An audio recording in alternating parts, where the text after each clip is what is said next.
ভাবিনি আমি কখনো তোমার দিকে অভিমান ছুড়ে দিব, যেন জ্বলন্ত পাথর নদীর বুকে ফেলে দিচ্ছে। নদী জানে সে তাকে ঠান্ডা করবে, কিন্তু আমার বুকের আগুন কি থেমে যায়?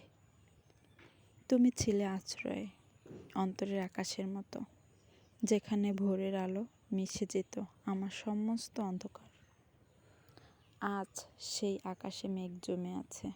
আমি অবাক হই, কেন যে কথা কাটা হাতছানি দিল আমাদের কাছে।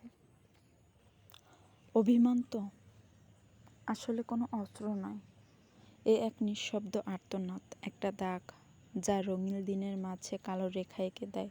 তবুও আমি জানি তোমার চোখের ভিতরে লুকানো সমুদ্র আমার অভিমানকেও ভিজিয়ে নেবে ধীরে ধীরে, আর আমরা দুজন আবার নতুন ভোর খুঁজে নেব।